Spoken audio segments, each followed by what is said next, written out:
ಸೂರ್ಯೋದಯ ನ್ಯೂಸ್ಗೆ ಸ್ವಾಗತ. ಇಂದಿನ ಸುದ್ದಿ. ಶಾಸಕಿ ದೂರ ತಳ್ಳಿದರೂ ಪದೇ ಪದೇ ತಪ್ಪಿಕೊಳ್ಳಲು ಮುಂದಾದ ಕಾಂಗ್ರೆಸ್ ನಾಯಕ.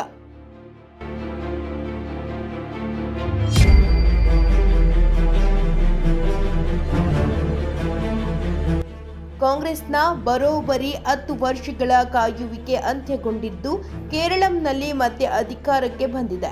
ವಿಧಾನಸಭಾ ಚುನಾವಣೆಯಲ್ಲಿ ಕಾಂಗ್ರೆಸ್ ನೇತೃತ್ವದ ಯುಡಿಎಫ್ ಉತ್ತಮ ಪ್ರದರ್ಶನ ತೋರಿದ್ದು ಬರೋಬ್ಬರಿ 99 ಕಡೆಗಳಲ್ಲಿ ಜಯಗಳಿಸಿದೆ. ಆ ಮೂಲಕ ಎಡಪಕ್ಷಗಳ ಮೈತ್ರಿಕೂಟ ಎಲ್ಡಿಎಫ್ನ 2 ಅವಧಿಯ ಆಳ್ವಿಕೆ ಅಂತ್ಯಗೊಂಡಿದೆ. ಮುಖ್ಯಮಂತ್ರಿ ಯಾರಾಗಬೇಕೆಂಬ ಚರ್ಚೆ ಕಾಂಗ್ರೆಸ್ ಜೋರಾಗಿದ್ದು ಸದ್ಯದಲ್ಲೇ ತೀರ್ಮಾನ ಹೊರಬೀಳಲಿದೆ.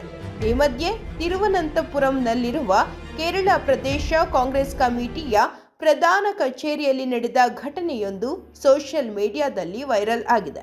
ನೂತನ ಶಾಸಕಿಯನ್ನು ಅಭಿನಂದಿಸಿ ಕಾಂಗ್ರೆಸ್ ಹಿರಿಯ ನಾಯಕ ತಬ್ಬಿಕೊಳ್ಳಲು ಮುಂದಾಗಿದ್ದು ಆಕೆ ನಿರಾಕರಿಸಿದ್ದಾರೆ.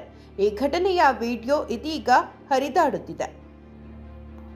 ತಿರುವನಂತಪುರದ ಕೆಪಿಸಿಸಿ ಕಚೇರಿಯಲ್ಲಿ ಇತ್ತೀಚೆಗೆ ಸಭೆ ಆಯೋಜಿಸಲಾಗಿತ್ತು. ಇದರಲ್ಲಿ ಭಾಗವಹಿಸಲು ಆಗಮಿಸಿದ್ದ ಕೊಯ್ಲಂನ ಶಾಸಕಿ ಬಿಂದು ಕೃಷ್ಣ ಅವರನ್ನು ತಬ್ಬಿಕೊಳ್ಳಲು ಕಾಂಗ್ರೆಸ್ ಹಿರಿಯ ನಾಯಕ ಚೇರಿಯನ್ ಫಿಲಿಪ್ ಮುಂದಾಗಿದ್ದಾರೆ. ಇದರಿಂದ ಮುಜುಗರಕ್ಕೀಡಾದ ಬಿಂದು ಕೃಷ್ಣ ಕೈಮುಗಿದು ಚೇರಿಯನ್ ಫಿಲಿಪ್ನಿಂದ ಆಚೆ ಹೋಗಲು ಯತ್ನಿಸುತ್ತಿರುವುದು ಕಂಡು ಬಂದಿದೆ. ಕಾಂಗ್ರೆಸ್ ನಾಯಕರು ಮಾಧ್ಯಮ ಪ್ರತಿನಿಧಿಗಳ ಸಮ್ಮುಖದಲ್ಲೇ ಈ ಘಟನೆ ನಡೆದಿದೆ. ವಿಡಿಯೋ ವೈರಲ್ ಆಗುತ್ತಿದ್ದಂತೆ ನೆಟ್ಟಿಗರು ಚೇರಿಯನ್ ಫಿಲಿಪ್ ನೆಡೆಗೆ ಆಕ್ರೋಶ ವ್ಯಕ್ತಪಡಿಸಿದ್ದಾರೆ.